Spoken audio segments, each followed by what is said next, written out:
বিসমিল্লাহির রহমানির রহিম। সম্মানিত প্রাণপ্রিয় দর্শক ভাই ও বোনেরা, আসসালামু আলাইকুম।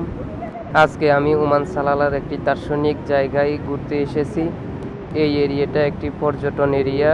এটা সালালা 10 থেকে 15 কিলোমিটার দূর। সালালা থেকে এই স্পটটি, এটা একটি ট্যুরিজম এরিয়া। এই জায়গাটির নাম হলো দারিস বিচ। আসলে অপূর্ব সৌন্দর্য ঘেরা এই ট্যুরিজম। আশপাশে আছে হাজারো নারিকেল গাছ, তার পাশে আছে সাগর, উত্তাল ঢেউ।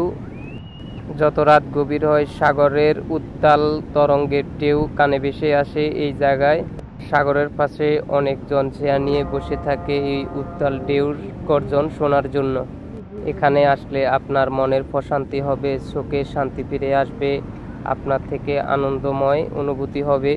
তার কারণ আমরা প্রবাসীরা সপ্তাহে হয়তো বা একদিন ছুটি পাই, তাও জুমার দিন। ওই দিনে একটু ঘোরাঘুরি করলে আমাদের মনটা ফ্রেশ থাকে। তাই সালালাতে যারা আছেন অবশ্যই দারিসে ঘুরে যাবেন।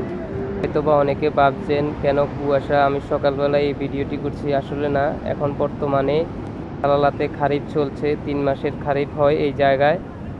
গুড়ি গুড়ি বৃষ্টি, কুয়াশার মতো 3 মাস হতে থাকে। আর এই সময়টাতে দেশ বিদেশের সকল মানুষ এখানে ঘুরতে আসে অনেকেই।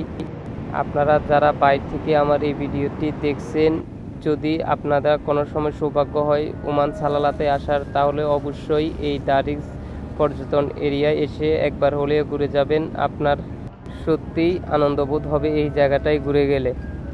জায়গাটা অসম্ভব সুন্দর। পাশে আছে শত শত রেস্টুরেন্ট। তো যারা এতক্ষণ আমার এই ভিডিওটি দেখছেন, অবশ্যই আমার চ্যানেলটি সাবস্ক্রাইব করে পাশে থাকবেন। আপনাদের সকলের প্রতি আমার এই অনুরোধ রইল। সকলেই সুস্থ থাকবেন, ভালো থাকবেন। আল্লাহ হাফেজ। সকলকে ধন্যবাদ।